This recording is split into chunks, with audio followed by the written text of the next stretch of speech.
个纪念主复活欢喜快乐的日子，我们一起要来敬拜，要来庆贺我们的主耶稣他的降生哦。所以我们跟左右邻居来跟他们问好一下，说耶稣复活，我们有盼望；耶稣复活，我们有盼望。让我们要来庆贺无比大爱，来庆贺神儿子因爱我们舍了生命哦。来，从头来。让我们来庆贺无比大爱，我们来庆贺神儿子因爱我们舍了生命。让我们来欢呼，主赐喜乐无人能相比，我们欢然向你献祭，高声欢呼赞美。让我们来欢呼，嘿，来庆贺，嘿，欢呼来庆贺，哈利路亚，欢呼来庆贺大君王。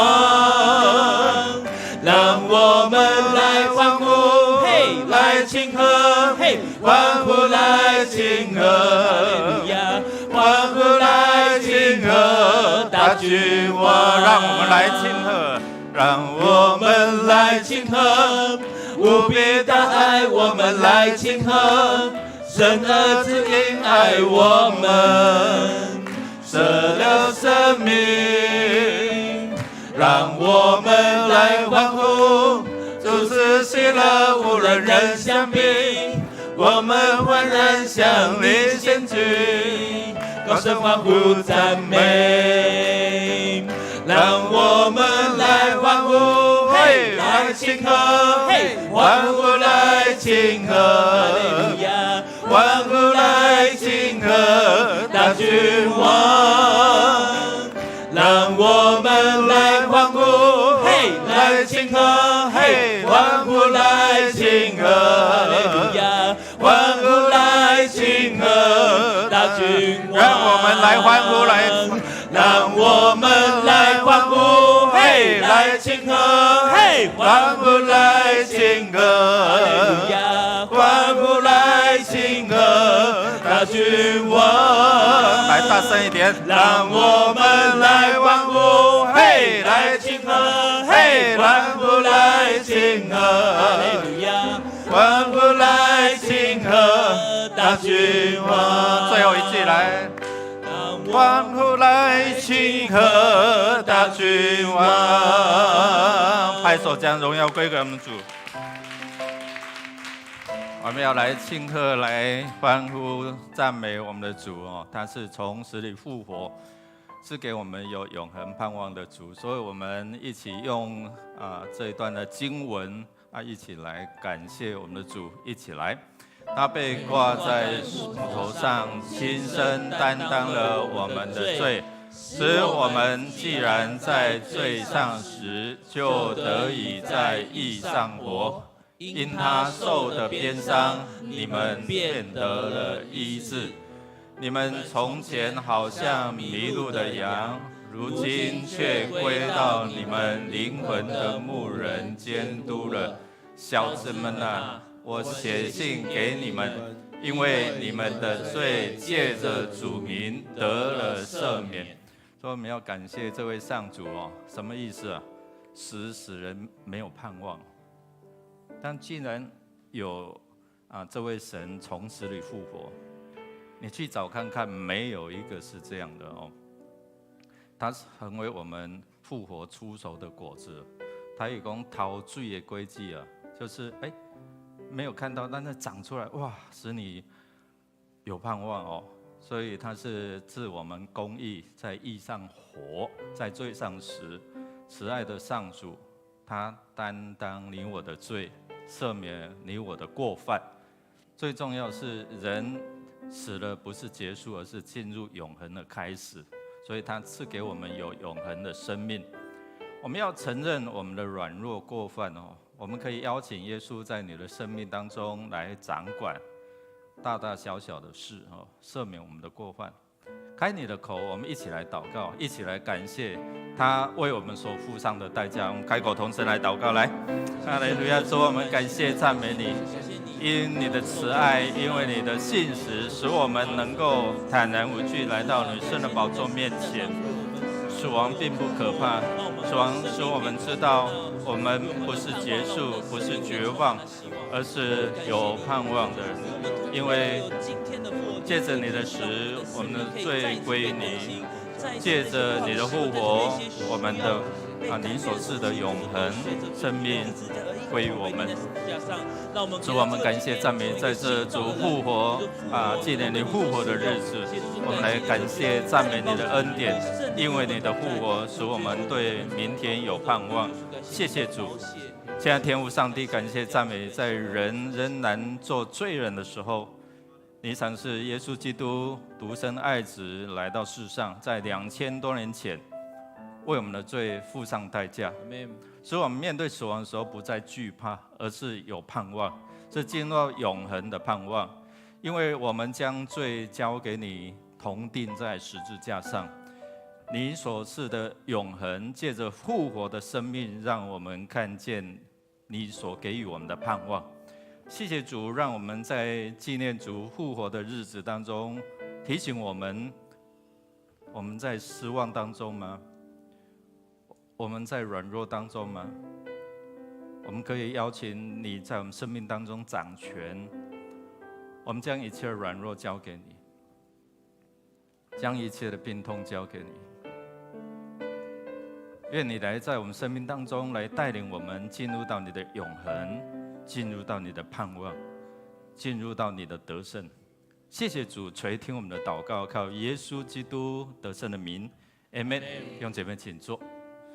我们恳求主帮助我们，在人生虽有苦难，但是在他有医治、有平安、有所赐的命定的福。我们要来读一段的经文，一起来。我的神必照他荣耀的丰富，在基督耶稣里，使你们一切所需用的都充足。再一遍来，我的神必照他荣耀的丰富，在基督耶稣里，使你们一切所需用的都充足。在基督耶稣里你靠牧师的名没有用靠耶稣基督的名。耶稣基督的意思就是耶稣的意思就是上帝拯救，上帝要拯救，上帝要帮助我们。阿们是什么意思？诚心所愿每一次我在带这些慕道的朋友决志的时候，我就先告诉他们，你奉靠耶稣基督的名，是带着信心来宣告。上帝开启他的天窗，倾福下来，医治下来，帮助下来，拯救下来。后面说，使你们一切所需用的都怎样？都充足。我们不要把一段经文读过就算了，而是带着信心说什么？你必照你荣耀的丰富，在基督耶稣里，我要宣告，你要使我们一切都充足可能你正在需用，你正在缺乏的时候，你用信心来宣告说，主在你里面，我们要领受你的供应，一切需用都充足。所以在表示在你的全人身心灵，你的工作，你的人际，你遇到了困难麻烦了吗？你可以来到他的面前。耶稣说，凡劳苦担重担的，可以到我这里来。马太福音11章28节说，担重担的，你有重担吗？可以到我这里来，我就使你们得什么？安息，得平安。所以我们把身心灵的需求、婚姻感情、产业的需求，你在事业、你在工作遇到瓶颈吗？这位耶稣都知道了，知道你的需要。你可以怀疑，但是不要放弃我们恳求上帝给我们智慧特别孩子需要智慧，学业需要智慧，敬畏耶和华上帝就是什么？智慧的开端哦。耶稣来是要使人跟上帝、使人跟人怎样和好。所以今天我们来到神的面前，来到耶稣的面前哦，可能想起说还有谁你没有办法原谅的，恳求主来帮助你赦免，神就赦免。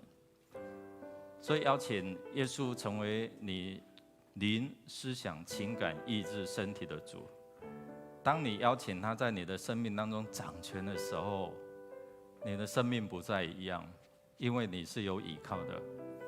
所以如果你有病痛，你有需要的，你可以原地坐着，或者是你可以站立起来。我们的牧者、我们的长老会为你来祝福、来祷告哦。开口向他求，坦然无惧来到他的施恩宝座向他求。你知道求的结果是这样，信心的求，神就必按照他荣耀的丰富，怎样将你所需用的充足供应给你，好不好？我们一起来祷告。如果你有需要的，你就站立起来，我们一起来祷告，来，一起来开口向这位造天造地、能够供应我们所有需求的主，我们一起来向他求，恳求他来赐下他的慈爱、他的恩典、他的怜悯。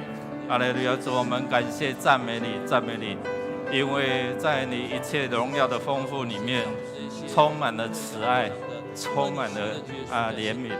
谢谢主，让我们一起来到你的面前，来施恩宝座面前，我们向你来祈求。在这欢喜快乐的日子，在这有盼望的日子，我们向你呼求，求你赐下你的美好，赐下一切的美物，赐下医治在我们当中。神啊，释放我们可以坦然无惧来到你的面前，能够来敬拜，能够来恳求。感谢赞美主，你是掌管万有，使人复活，是使无变有的主。在你满有丰富，在你有供应，有医治，给我们盼望，甚至无路可走的时候，你为我们指出一条盼望之路。谢谢主，今天早晨我们来恳求你，赐下你的医治、供应、释放我们。接着你所赏赐的圣灵，在圣灵里面，我们可以得着自由，因为你的灵在哪里，哪里就有自由。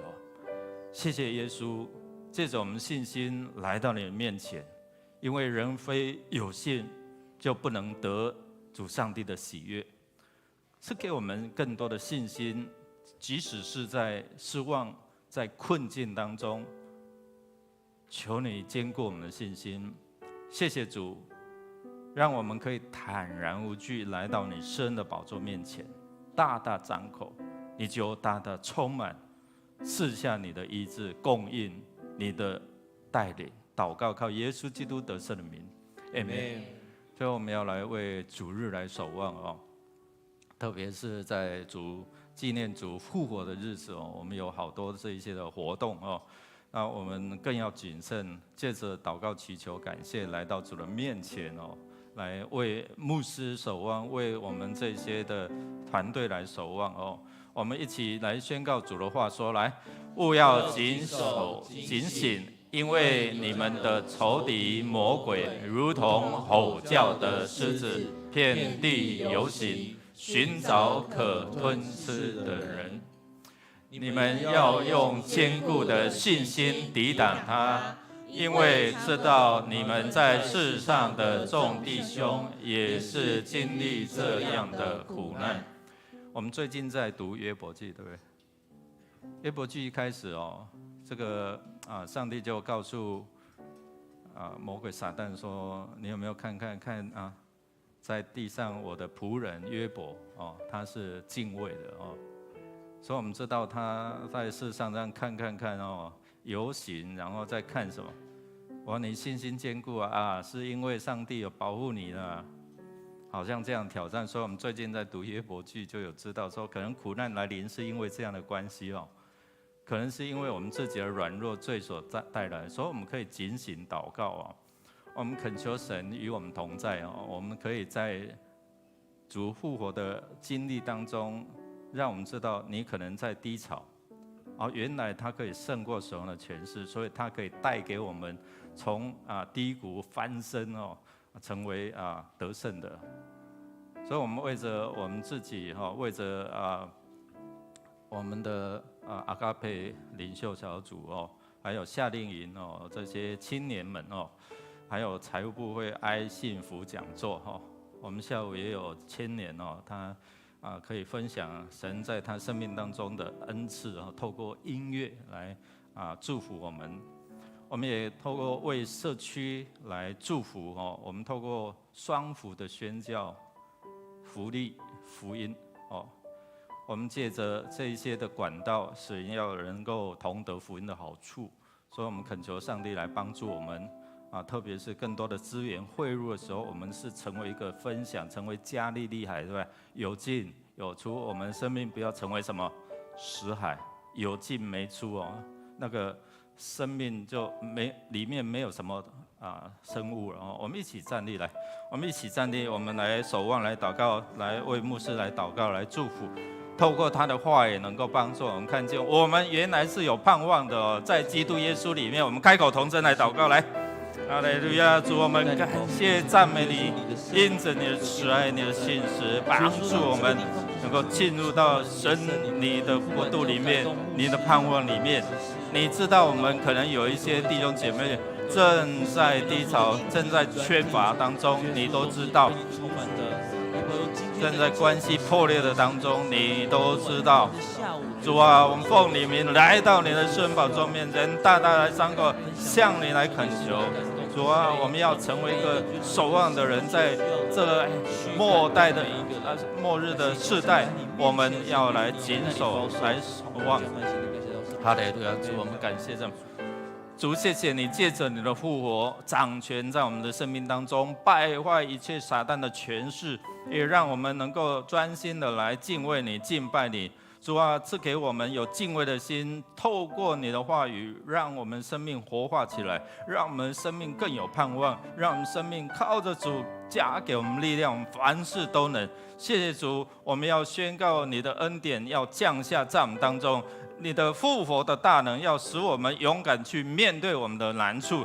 谢谢主，我们要一起用你所教导我们的祷告文来说：我们在天上的父，愿人都尊你的名为圣。愿你的国降临，愿你的旨意行在地上，如同行在天上。我们日用的饮食，今日赐给我们。免我们的债，如同我们免了别人的债，不叫我们遇见试探，救我们脱离凶恶。因为国度、权柄、荣耀，全是你的，直到永远。阿们。耶稣对他说：“我是复活和生命，信我的人，即使死了，也要活着。凡活着信我的人，必永远不死。”各位弟兄姐妹平安。今天是复活的大日子，我们一起来赞美我们的神，赞美那位永恒唯一的盼望。我们一起来赞美他，哈利路亚！有一位真神，他名字叫耶稣，他来到这世界上，为要救赎你生命的意义。生命的意义尽在这福音里，只要你开口呼喊耶稣，耶稣是生命一切问题的解答，耶稣是生命一切黑暗的亮光，将忧伤变为喜乐，将惧怕变为力量，耶稣是永恒唯一的盼望。哈利路亚！耶稣是你的盼望吗？耶稣是你的亮光吗？我们再次来赞美他。有他名字叫耶稣，他来到这世界上，为要救赎你生命的意义。尽在这福音里，只要你开口呼喊耶稣，耶稣是生命，一切问题的解答。耶稣是生命，一切黑暗的亮光。将忧伤变为喜乐，将惧怕变为力量。耶稣是永恒唯一，耶稣是一切问题的解答。耶稣是生命，一切问题的解答。耶稣是生命，一切黑暗的亮光。将忧伤变为喜乐，将惧怕变为力量。耶稣是永恒唯一的盼望。耶稣是生命，一切问题的解答。耶稣是生命，一切黑暗的亮光。将忧伤变为喜乐，将惧怕变为力量。耶稣是永恒唯一的盼望。耶稣是永恒唯一的盼望。耶稣是永恒唯一的盼望。让我们用掌声献上给他，哈利路亚。哈利路亚！今天他复活了，阿们吗？阿们。那我们一起来唱《我的救赎者永远活着》，我们一起来敬拜他，因为他是永活的主。那我们一起拍手来赞美他。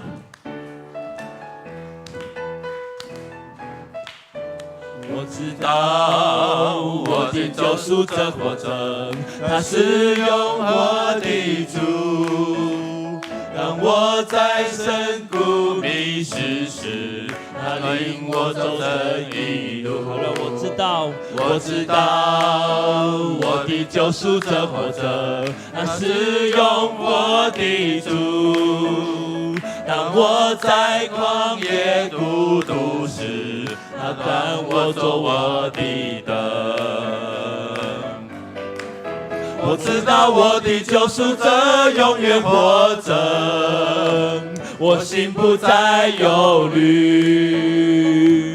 我要在每一个日夜中领受他的丰盛之爱。我知道我的救赎者永远活着，我灵不再沉睡。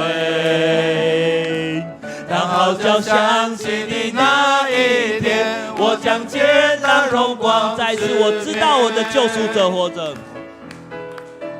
我知道我的救赎者活着，他是永活的主。当我在深谷迷失时，他领我走正义路。我大声唱，我知道我的救赎者活着，他是永活的主。当我在旷野孤独时，他伴我做我的灯。我知道我的救赎者永远活着，我心不再忧虑。我要在每一个日夜中领受他的丰盛之爱。我知道我的救赎者永远活着，我灵不再沉睡。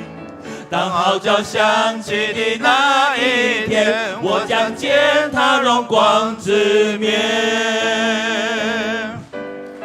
我知道我的救赎者永远活着，我心不再忧虑。我要在每一个日夜中领受他的丰盛之爱。我知道我的救赎者永远活着，我灵不再沉睡。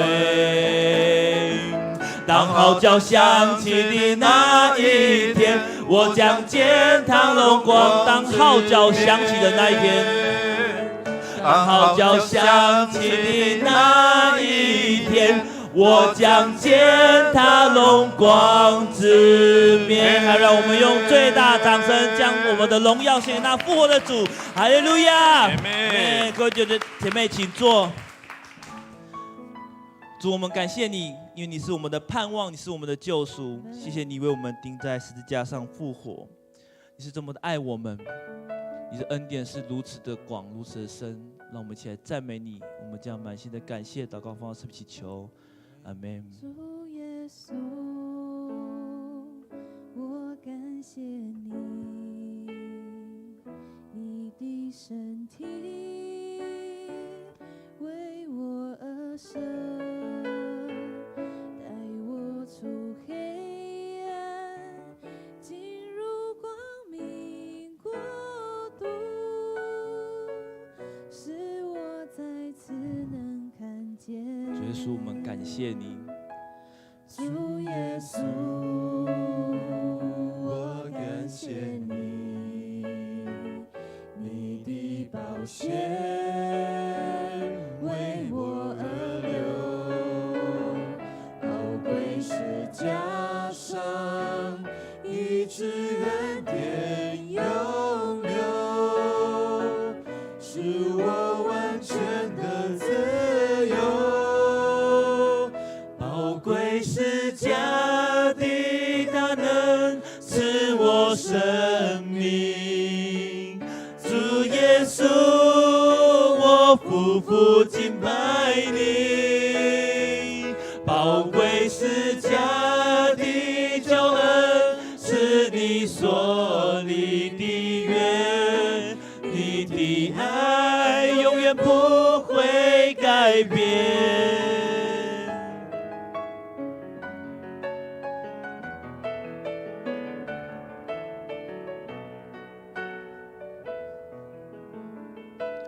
主耶稣，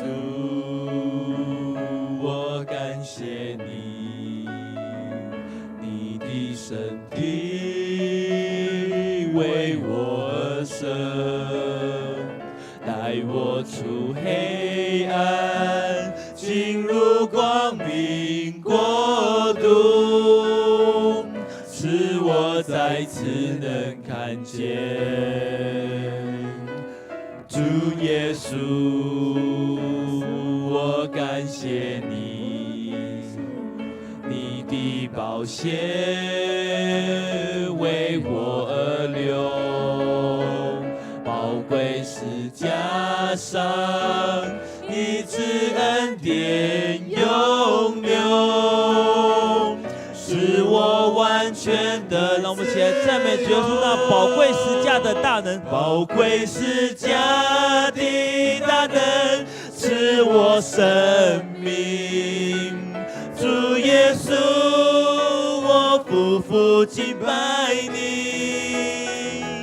宝贵十架的救恩是你所立的约，你的爱永远不会改变。宝贵十架的大能是我生命。主耶稣，我夫妇敬拜你。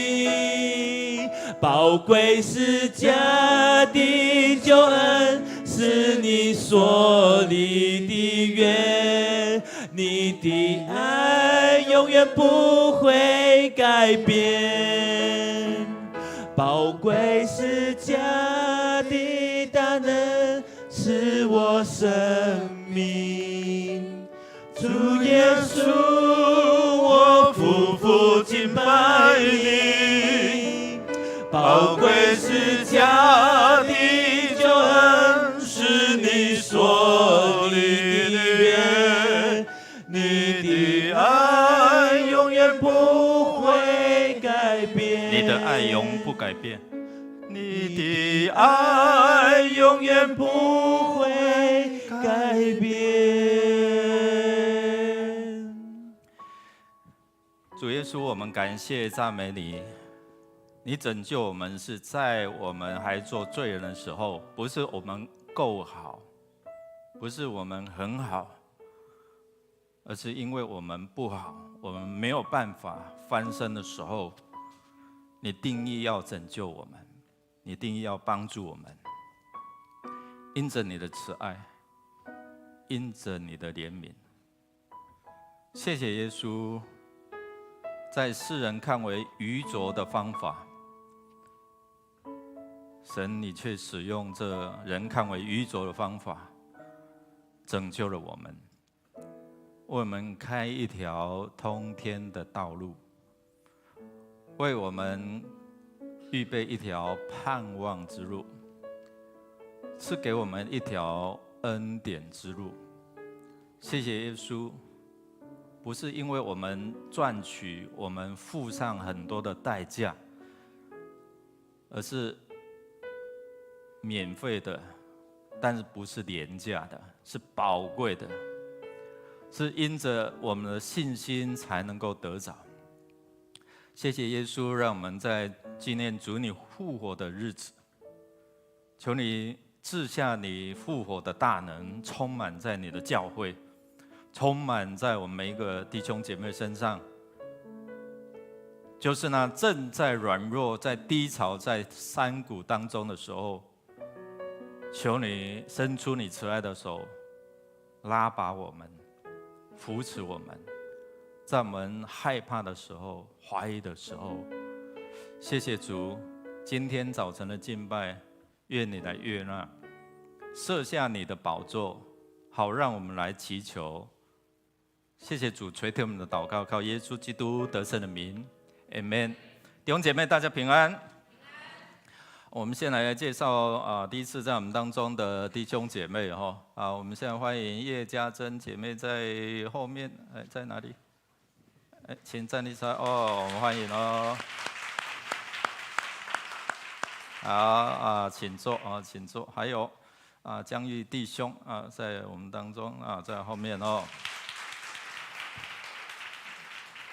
是，还有我们这边有没有第一次来的好像后面有吗？这两来介绍过吗？介绍过了好，其他没有，我们来看今天周报的消息来。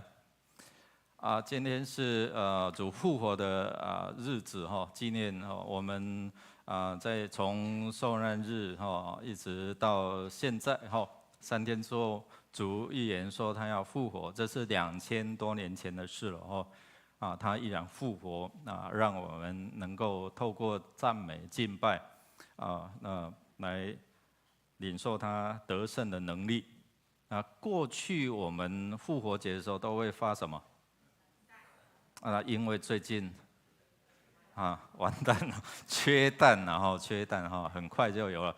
但是今年我们就比较好，对吧？把生蛋变成了什么成品所以把那个就变成小蛋糕所以会后我们可以在1楼领一个小蛋糕表示庆祝耶稣复活也可以分享耶稣复活所带来的喜悦跟盼望好我们在礼拜晚如果有需要有这样的一个轿车服务，然后哇，现在这个崇拜部越来越贴心那可以提供这样的轿车服务，特别是年长者年长者有需要可以到1楼来接洽好，那我们也有在开基要真理班，请这个张富春长老我们的教育部长来开课我们的时间在上面。如果我们刚受洗或者是我们有兴趣还在慕道的弟兄姐妹，可以报名参加这个认识基要的真理我们如果有报名这个儿童牧区的这个鸡蛋糕的奇幻冒险这个又是现场更现场去体验更不一样好，那如果有报名这个的亲子请准时来参加10点到12点。那为了方便我们弟兄姐妹寻找使用个人的名牌盒，然后有重整，因为之前我们在教会在装修嘛那已经装修完了，我们会全部放在1楼，那个盒子会重新来整理请我们小组长提前来通知组员哦。我们到4月23号起，名牌盒会移到新的位置哦，那统一在1楼来刷卡。好，其他的我们就自己来看哈，自己来看。我们来读今天的金句，来读2遍，一起来。愿颂赞归于我们主耶稣基督的父上帝，他曾照自己的大怜悯，借耶稣基督从死里复活，重生了我们，叫我们有活泼的盼望。彼得前书1章3节再一次。愿颂赞归于我们主耶稣基督的父上帝，他曾照自己的大怜悯，借耶稣基督从死里复活，重生了我们，叫我们有活泼的盼望。彼得前书1章3节，我们预备心来奉献。奉献是基督徒感恩的表现，出于甘心乐意。如果你是第一次来，不明白奉献的意义，你不用勉强，你用祷告来表达你的感恩。我们用这首诗歌来献上我们对上帝的感恩哦。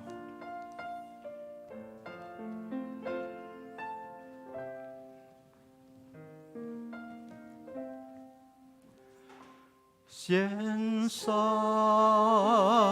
感恩的心，归给至圣全能神，因他赐下独生子，主耶稣基督，献上感恩的心，归给至圣全能神，因他赐下独生子，主耶稣基督，一起站立来。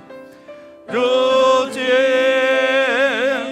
软弱者已得刚强，贫穷者已曾富足，都因为主已成就了大事。一起来宣告：如今软弱者已得刚强，贫穷者已曾富足，都因为主已成就了大事，感恩，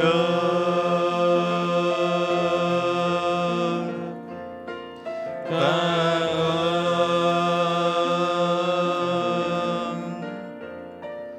感恩。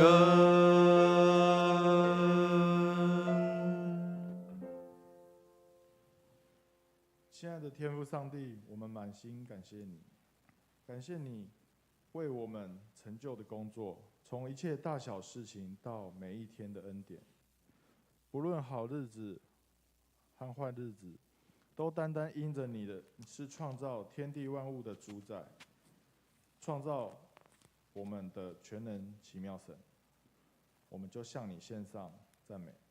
本主日是复活节，我们也要庆祝耶稣基督复活，战胜死亡权势。这时，我们摆上我们的时间、才能、金钱，作为圣工所用，求你悦纳。这样祷告都是奉主耶稣的名。阿们。坐下前，彼此来祝福说：耶稣复活，我们有盼望。耶稣复活，我们有盼望，请坐。耶稣复活，我们有盼望，借着他的话，让我们能够相信，能够明白真理，真理叫我们能够得着自由。所以我们要一起来看约翰福音20章19到31节。约翰福音在新约在新约的第4卷马太、马可、路加、约翰福音20章，我们要从19看到31节。牧师来读单数节请我们弟兄姐妹来读双数节。20章的19节，星期日晚上，耶稣的门徒聚集在一起，门紧紧地关着，因为他们怕犹太人的领袖。那时候，耶稣显现，站在他们当中，说：“愿你们平安。”说了这话，他把自己的手和肋旁给他们看。门徒看见了主，非常欢喜。耶稣又对他们说：“愿你们平安，正如父差遣了我，我也照样差遣你们。”说完这话，他向他们吹一口气，说：“领受圣灵吧。你们赦免谁的罪，谁的罪就得赦免；你们不赦免谁的罪，谁的罪就不得赦免。”当耶稣显现时，12使徒之一的多马跟他们在一起。所以其他的门徒把已经看见了主的事告诉多马。多马对他们说：“除非我亲眼看见他手上的钉痕，并用我的指头摸那钉痕，用我的手摸他的肋旁，我绝对不信。” 1星期后，门徒又在屋子里聚集，多马也跟他们在一起。门关着，可是耶稣忽然显现，站在他们当中，说：“愿你们平安。”然后他对多马说：“把你的指头放在这里，看看我的手，再伸出你的手，摸我的肋旁吧，不要疑惑，只要信。”多马说：“我的主，我的上帝。”耶稣说：“你因为看见了我才信吗？那些没有看见而信的是多么有福啊！”耶稣在他的门徒面前还行了许多神迹，可是没有记录在这本书里。我们一起来念来。本书记述的目的是要你们信耶稣是基督，是上帝的儿子，并且要你们因信他而获得生命。跟你的旁边说，你是有福气的。为什么？因为我们没有看见耶稣当下的复活，但是你却相信耶稣的复活吗？好像不大有信心，好像像题目一样稍微有怀疑怀疑是正常的，因为我们人喜欢用自己的感官来感受我们所遇到的一些所谓的真理比如说刚才牧师说，等一下复活这个主日完之后，你到下面1楼，你会领一个小蛋糕，你相信吗？相信的举手。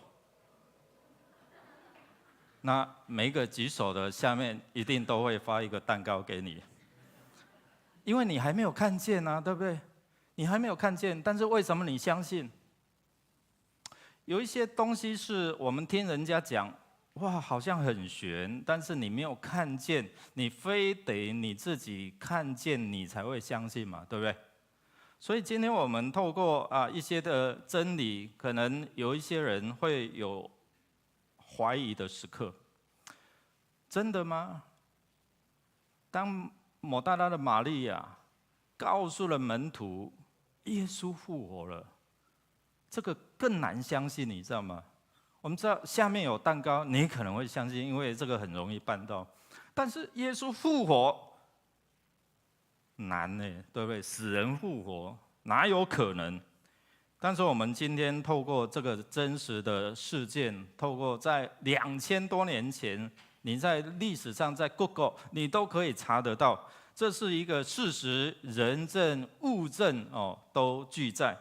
尽管人对这个事件持有不同的看法，每一次我在问道理的时候，就是面谈他们要受洗面谈的时候，我一定会问他们这一个问题因为这个问题如果不相信哦，以下就不用讲，就不用受洗了。为什么？我就问他们说：你相信耶稣复活吗？耶稣是复活的主吗？你相信吗？有很多的回应，很多的答案。他要来受洗了，他跟我说：我不大相信。啊？那你不大相信，你还要来受洗哦？我就问他为什么不相信？我没有看到啊。我就从圣经有一些的证据哦，我们来找找看哦。耶稣显现给这些门徒看，对不对？第一个先显现给谁啊？玛利亚哦，不是他妈妈那个玛利亚哦。然后呢，12使徒吗？啊，有一个去死了，对不对？啊，犹大去死了，约翰哦，还有呢，那个2个人在以马忤斯啊，对不对？还有呢，哥林多前书15章哦，写说至少给500位弟兄啊，弟兄而已哦，但是还没有说到姐妹哦，所以表示有好多人看见，对不对？所以今天我们看到，在我们这个世代，在过可能2000多年以后，我们相信吗？有没有可以有一些的有利人士这个认识吧？啊，有没有被苹果打到？他发现从苹果从苹果树掉下来，所以他发现了什么？万有引力，对，万有引力啊。他是一个物理学家，也是一个数学家哦好多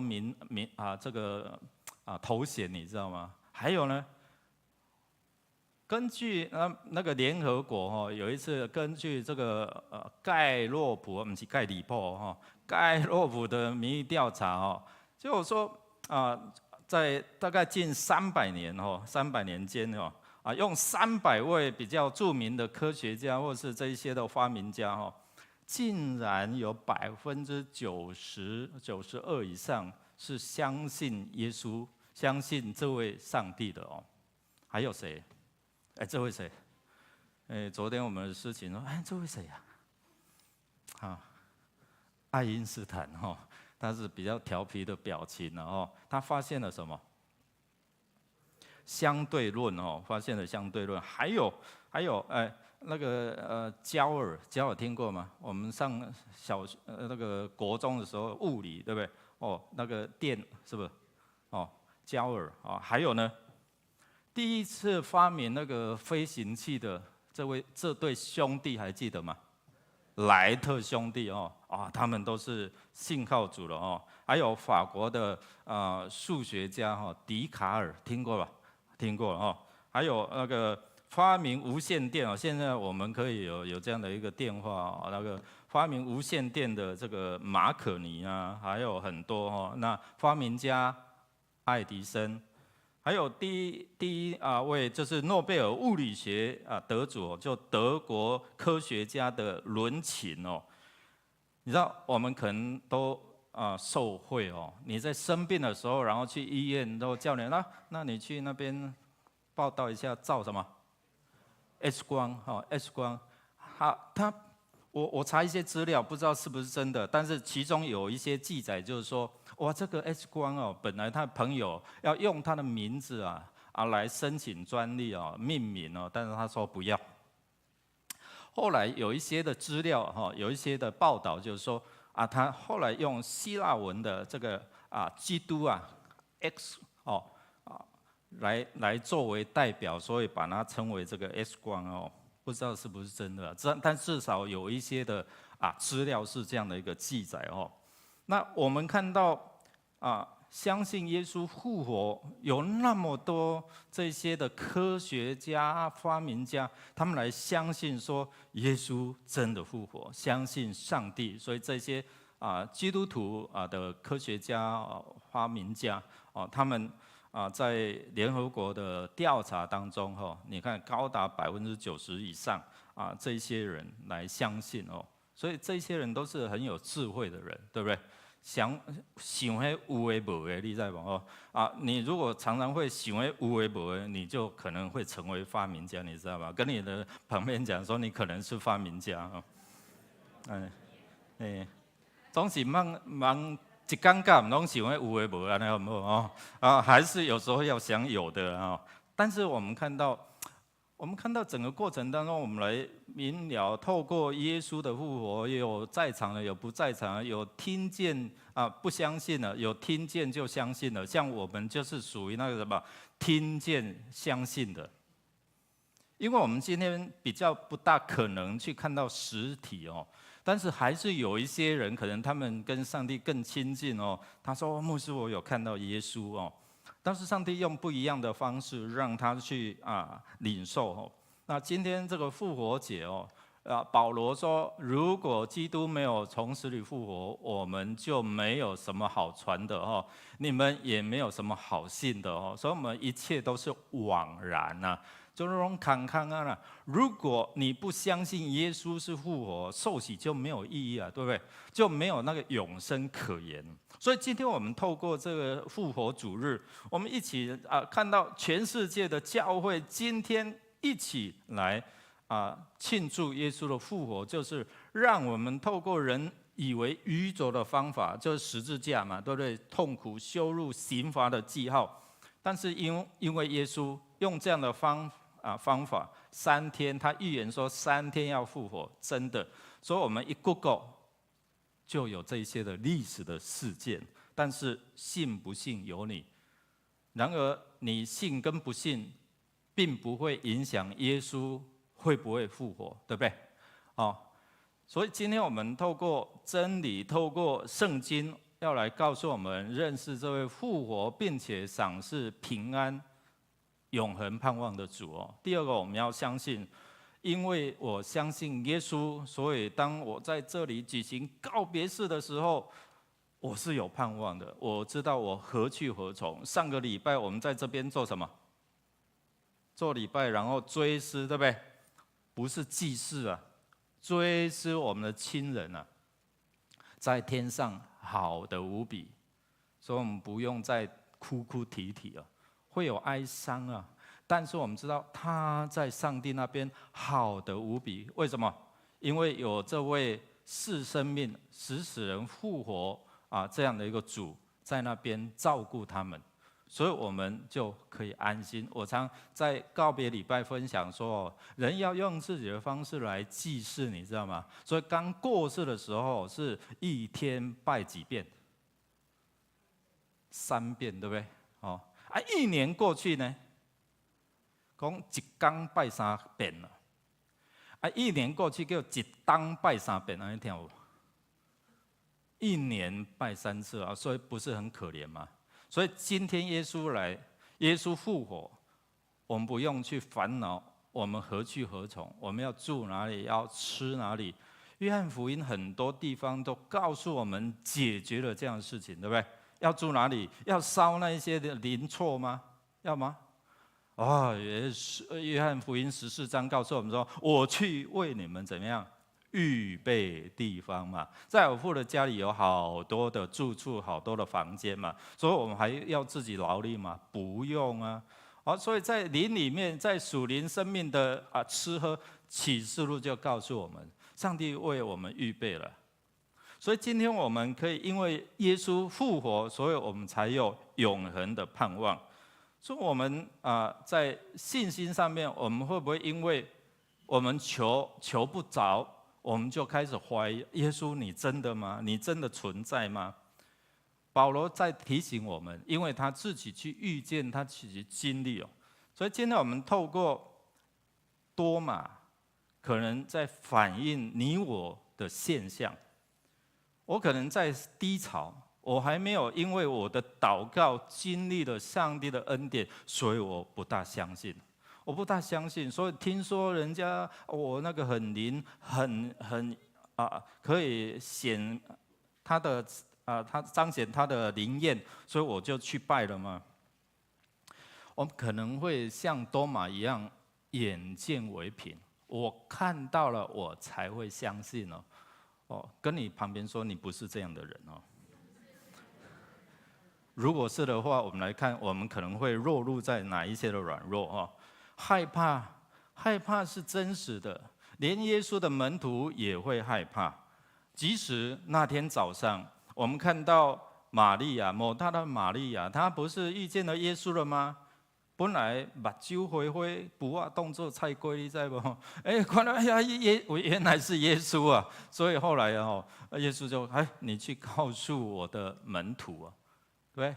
然后他就告诉他的门徒，这些人还半信半疑啊，还疑惑，对不对？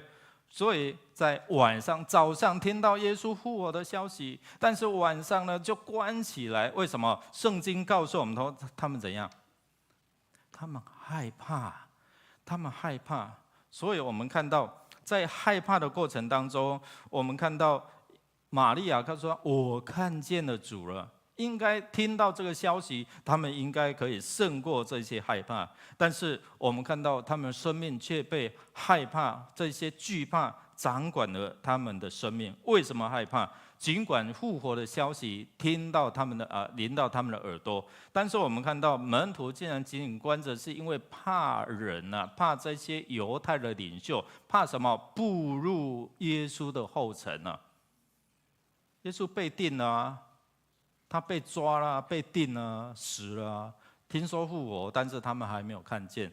所以对我们这些经过几千年2000多年以后的人，可能要相信更难，你知道吗？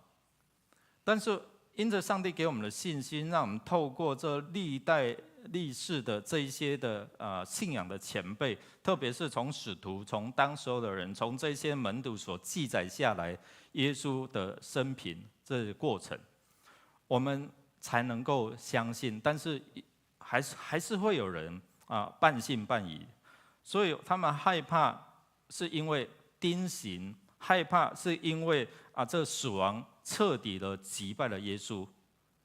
他们还没有看到实体的耶稣，所以我们看到迫害、惧怕，这个时候是大于耶稣复活的消息。可能有人跟你讲说，耶稣真的很棒，我自己经历了，但是他正在那种病痛的当中，在缺乏的当中，你跟他讲没有用了，知道？除非让他在外在的生理上面的经历了。所以马斯洛的这样的一个原理就是说，外层如果没有被满足，他心里面的满足是不能够的，是很薄弱的。所以在这边我们看到，这时候我们看到恐惧捆绑了他们。所以耶稣的复活只是一个知识，并不是一个实际他们生活可以帮助他们的。所以当我们惧怕的时候，不代表你不能够惧怕，而是你不停留在惧怕里面哦。第二个，我们看到疑惑、怀疑。圣经有很多地方告诉我们说，如果你怀疑不要想从什么上帝那边得着什么。对，人会有信，不能得着上帝喜悦。雅各书说，如果你的疑惑像海上的波浪一样，你不要想从上帝那边得着什么。但是圣经告诉我们说，没有告诉我们说不可以疑惑，对不对？你可以疑惑，但是不要停留，好吧？不要停留在那边，所以总要相信嘛，不要疑惑。就是说，你可以疑惑，就好像我们最近在读约伯书约伯记一样，对不对？他本来是很有信心，但是让他3个朋友说到最后，他心里面真的很难过，然后开始质疑：上帝，你公义吗？你真的公义吗？我没有什么对不起你的事，但是为什么会发生这样的事情？所以今天我们透过这面镜子，在提醒我们有什么样的事情可能会临到我们，所以坚固我们的信心。所以我们看到疑惑可能会信心动摇，导致门徒对耶稣还有他的关系影响到对耶稣的信任跟顺服顺从。所以他们忘记了耶稣所讲的话，说他3天之后要复活，所以还没有看见，不能够眼见为凭，所以在他们心里面还有这样的疑惑。第二个是可能会影响到他们的距离感跟耶稣之间这样的一个距离哦，开始怀疑耶稣真的是神的儿子吗？他还不是跟一般的人一样死了？哦，当他们还没有看见耶稣的时候，所以这个也会对我们现代人来讲，就是说，真的耶稣复活，我知道可能是一个理性的、一个知识上的，但是实际上我病痛啊，实际上我缺乏，实际上我软弱啊，我还没有去经历，所以可能会影响到我跟耶稣之间这样的一个信任、这样的一个距离哦。我们可以怀疑耶稣真的吗？祷告跟你祷告，你凡事都可以交托，你都可以担当吗？第三个，我们看到会自我有这样的质疑哦。门徒的疑惑可能导致他们认为他们自己，我真的走这条路对吗？我真的信靠耶稣对吗？不猜我的信靠伊。我来到教会，我有敬拜，我有奉献，但是为什么我还在现在的光景？可能开始他们怀疑，我跟随了耶稣3年半，但是为什么我们还要碰到这样？他来不是要带领我们建立一个国家吗？建立一个新的国吗？之前门徒还在抢那个左右的位置啊，对不对？还叫自己不敢讲，还叫妈妈出来。所以我们看到他们可能开始怀疑，开始有负面的思想。最后可能会导致他们内在的沮丧、失望。所以在这边我们看到，因为死亡是使人沮丧的。当你一生你打拼，但是当你听到癌症、听到病痛的时候，可能你就开始会沮丧、会失望。那我一生所打拼的，不就归于无有吗？当死亡来临的时候，可能这些都没有了。所以我常在告别礼拜讲说，灵车后面是载了什么？不是载着你的财产，灵车后面是载着你啊，不是吗？我们出生的时候有带什么东西来吗？我敢保证，在座没有我也是带着东西来的，对不对？都没有反应。对啦，你死亡的时候可以带什么东西回去吗？没有，对不对？所以亚历山大就把棺材挖了2个洞，然后手伸出来，康啊！所以不要去计较那么多了，对不对？所以弟兄姐妹，我们看到死亡可能使人失望、沮丧，但是因为耶稣的复活，告诉我们，原来这些财宝我们不能带走，但是我们可以带的是什么？永恒的。所以今天我们透过可能多马在提醒我们，眼见为凭，不能够让人信靠主，或是从那边得着什么。除非眼见，否则我就不信。这是多马他在听到这些见证，门徒告诉他这些跟他的革命情感，然后大家异口同声，那么多人告诉说我们看见主，我们的主复活了，我不信。所以我们看到让人无法相信，是因为他们很少看见。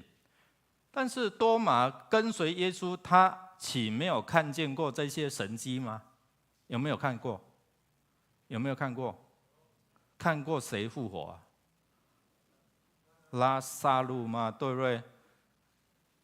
但是更多的神迹却没有办法让我们来相信，你知道吗？除非我们心里面对神对这位主有更多的认识他。所以这边也提醒说，信仰不是只透过眼睛来建立你的信仰，不是眼见为凭。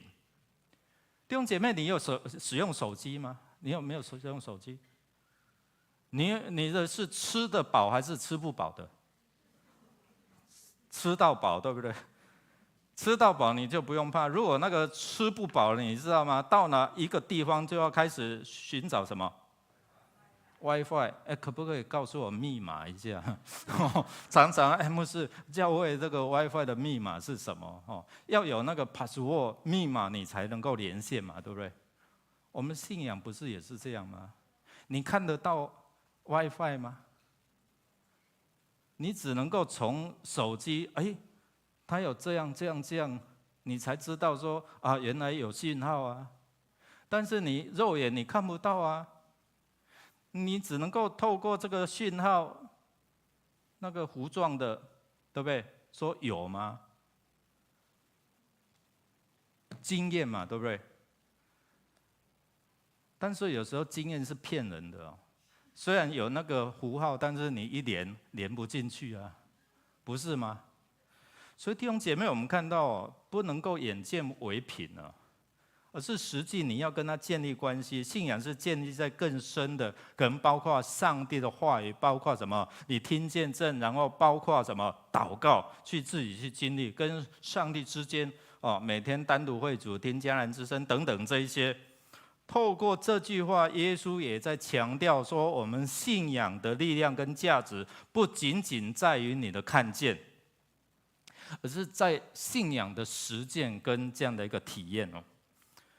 所以耶稣讲的一句话说，一起来念来。耶稣说：“你因为看见了我才信吗？那些没有看见而信的，是多么有福啊！”所以我们是多么有福，你知道吗？我们是有福的，是因为我们没有看见，但是却相信圣经这些的见证人所说的，相信约翰所说的。相信马太所说的，相信保罗所说的，至少有500位弟兄，他们看见了耶稣的复活，其中一大半都还活着，就是在当时候，保罗对当时候的这些人来传扬，要让他们相信耶稣是复活的。但是作为门徒多马，我们看到他当时候他并没有看到，所以他只想可能跟我们一样。我如果没有看到，我绝对不信。所以耶稣满足他8日之后，同样出现在他们当中，同样讲了一句话，说：“愿你们平安。”所以就让他看，你看看肋旁的枪伤，还有手的钉痕，你看嘛。多马有没有像这样？圣经没有描写。可能他就不敢再问了，他只讲了我的主，我的神，对不对？所以眼见并不是真的。你看到很多网络的消息，并不是真的，对不对？可能是有一些是假消息嘛，假新闻。所以我们看到这个圣经的证据，在我们今天世代，我每一次要问他们说：“你相信耶稣是复活的吗？”如果不相信，我劝你先不要受洗了，因为那个是迷信啊，对不对？所以我牧师会从这些的信仰的角度，或是见证人跟他们分享，当时候有那么多人，我们今天看，然后从他们眼光看耶稣的复活，你相信吗？相信才来受洗，不然跟你怎么样没有什么意义。不要疑惑，总要信，这是耶稣提醒我们、告诉我们的。所以主的复活带来的第一个是什么？平安。所以愿你们平安，跟你旁边说愿你平安呢。你知道每一次我们在见面的时候，平安，对不对？平安。然后告别礼拜的时候平安，刚真叫平安，很棒哦。但是有一些人，可能那些未信的家属，他们会惶恐，你知道吗？他们会相信说死亡会带来一些冲煞，死亡会带来一些的很多的这些的可能会搅扰他们的。你知道，连基督徒也会嘞。如果你心里不够相信耶稣，相信我里面的比外面还大的时候，可能你去一些场所，你就会害怕，特别是参加告别式的时候，你就会害怕。我说害怕是正常的，但是我会提醒说，其实死人不害怕，是活人才会害怕，对不对？我比较怕活人，你知道吗？活人会算计你，对不对？所以弟兄姐妹，如果你害怕的时候怎么办？牧师教过大家穿戴全副的军装，对不对？以弗所书第6章，上帝你为我预备救恩做头盔，公义做护心镜，真理做腰带，脚穿平安的福音做鞋，然后呢，信心做盾牌，上帝你的话语就是圣灵的宝剑，为我穿戴全副的军装，然后呢，宝血遮盖我，靠耶稣的名，阿们。即使我做牧师，我还是会做这样的祷告。我半夜去殡仪馆，我什么时候去，我都做这样的祷告。我们就是自我防护，就不会被搅扰。因为实际的有这些黑暗的权势，它所带来的是死亡。但是今天耶稣来，就是帮助我们。那复活的重要性是让我们的基督信仰被坚固，是因为什么？可以对付这一些的黑暗的权势，所以耶稣来留下的平安，不是说我们口说平安平安你就平安了，而是真正我们是透过信仰来宣告，来告诉你说平安，因为耶稣与你同在。我们一起来念来，我留下平安给你们，我把我的平安赐给你们，我所赐给你们的不像世人所赐的。你们心里不要忧愁，也不要胆怯。这句话是在耶稣怎样还没有上十字架的时候，他就预先告诉他们了。然后在耶稣复活之后，然后出现了，告诉他们第一句话就是什么？愿你们平安。所以耶稣带来是永恒的，不是短暂的平安而已，是可以让你一直能够领受的哦。所以对他们讲，是不是幻象，而是真实的。在他们很害怕的时候，耶稣告诉他们说：“愿你们平安。”还用超自然的方式，对不对？他们门都关得紧紧的，但突然出现站在他们当中。他们以为是鬼魂吗？不是哦。所以耶稣也再次的在8天之后跟多马说：“无你用你的镜头啊，试看卖。”我想他不敢试了。第二个，我们看到凭着信心来领受永恒的福气，这个是在圣经里面只有平安吗？没有，还有更重要的就是他知道我们面对生命的结束那一刻，我们很惧怕，我们怕一无所有，但是他告诉我们，你们可以一无所缺，是直到永恒的哦。我们一起来读这段经文来，信上帝儿子的就有这见证在他心里，不信上帝的就是把上帝当作说谎的，因为不信上帝为他儿子做的见证，这见证就是上帝是给我们永生，而这永生是在他儿子里面的。所以表示说，如果我们相信，好像耶稣说不要疑惑，总要相信，你相信耶稣复活，他就能够带给你直到永恒的这样的一个福气，就是永生的福气。这个就是让我们一直在讲的，让你从地上可以延续到天上的，在地要如同在天的这样的一个关系的连结。所以今天我们透过耶稣这样的一个见证耶稣的复活，今天我们告诉大家说，你相信耶稣，你不用去烦恼100年之后的事情，你不用担心说儿子儿孙孝不孝顺，会不会祭祀你的问题，你不会担心以后在那个地方有的住有的吃的问题。所以今天耶稣来，已经为我们解决了这个。所以很多人他们放不下这个公妈牌啊，放不下这个祖先的牌位，为什么？就是在这一点，我死后了怎么办？今天耶稣来复活了，才为我们打开了这条路。刚才的金句告诉我们说，我们有活泼的盼望，有爱不忙啊，是因着你相信，你知道，不是因为你拜多少，你用猪头、用猪公、用什么样子拜，不是了。所以耶稣已经为我们成了初熟的果子，他为我们预备了这一切的一切，所以我们这一些跟随他的人也要复活。很多人可能他们在相信说，在橄榄山上，说我去以色列的时候，我们那个导游就带我们去那个坟墓那边哦。你看这些人都在等待复活了，不是只有在那边，随时在世界各地。没有特定的地方。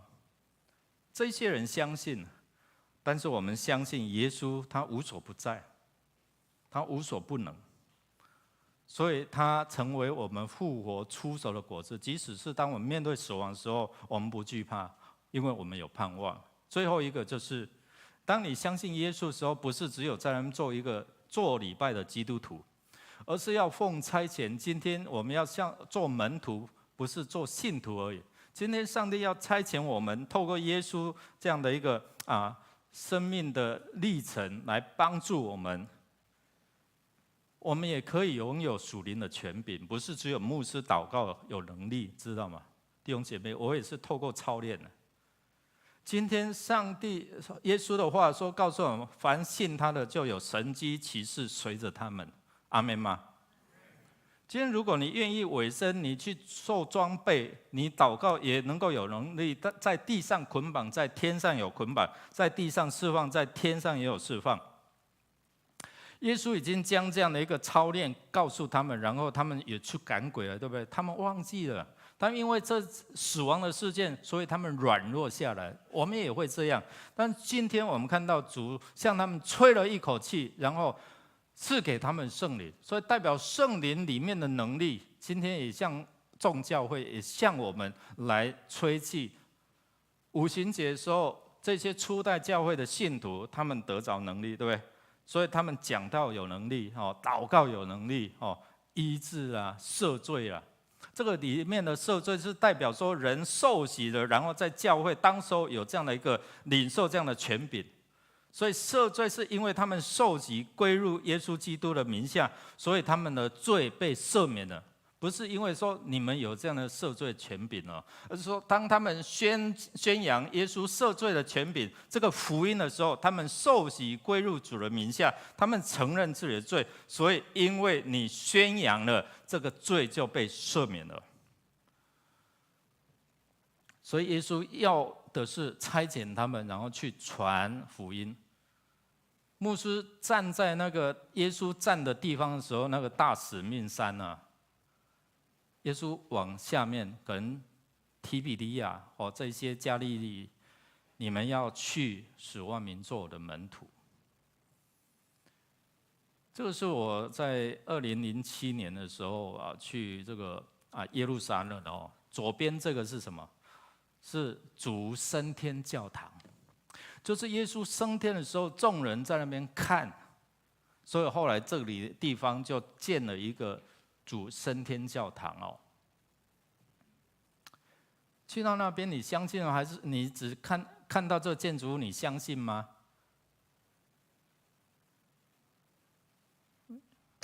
信不信由你嘛，对不对？可能是传说啊。但如果你去耶路撒冷的时候，你就会可能导游有可能会带你去圣母教堂，去哪里？耶稣走过的，耶稣被付上代价的，就是钉十字架的地方，圣母教堂。信不信由你，对不对？神给我们有这样主权，但是他说不要疑惑，总要相信。信的人有神迹奇事随着他们，信的人是多么有福啊！不是凭眼见，不是你去过一趟耶路撒冷你就相信了，不是，而是你真正从上帝的话语真理，你听过耶稣所说的话，你相信了，他要给你圣灵的能力，可以让你自己不是透过牧师，你自己可以对付黑暗的权势，你知道吗？在圣灵的能力，你依靠他，我们一起来宣告说。但圣灵降临在你们身上，你们就必得着能力，并要在耶路撒冷、犹太全地和撒玛利亚直到地极做我的见证。当你得着圣灵的能力，你知道你祷告就有能力。你不用透过牧师啊，以前的信仰要透过祭司、透过神父、透过，要不要一定透过牧师？不一定，对不对？你可以透过你自己的祷告，你去经历上帝的医治、上帝的赐福、上帝的供应。但这里最重要的是，你领受的权柄是要做什么？不是彰显说，你看我圣灵充满，都有能力怎样？圣灵充满你，得着能力是要做什么？跟你旁边说传福音。所以我们如果只是自己嗨自己爽在那边，哦，你看我祷告都有能力，不要停留在这里，而是要让你得着能力，是要祝福更多人因你得福。所以今天我们要相信什么？要相信耶稣复活胜过死亡，我们才有未来，才有永恒。我们要奉差遣，你愿意吗？可能在你的家族，可能在你的社区，可能在你的职场，上帝使用你哦，在你的身上彰显上帝的作为，上帝的全能，因着你展现出神的供应，神的赐福。所以今天我们奉差遣，是因为什么？上帝的恩典，因为他给你的这样的一个全能。所以我们用这个全能，像使徒就祷告更有能力医治赶鬼。当我在分享说我在对付这些黑暗权势的时候，那些的弟兄姐妹说：“真的吗？”我说：“真的啊。”旁边还有见证人啊。今天你也可以，你知道吗？靠着主加给你力量，你凡事都能。这凡事都能是建立在什么？你要让人信靠耶稣，知道他的大能，不是知道你多行多能。我们一起站立哦，我们一起站立，用这首诗歌来回应。我知道我的救主活着，我知道这位救赎者活着，我才有盼望哦。来。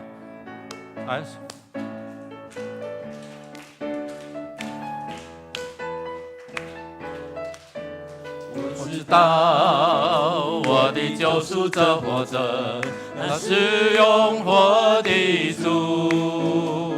当我在深谷迷失时，他领我走正义路。我知道我的救赎者活着，那是永活的主。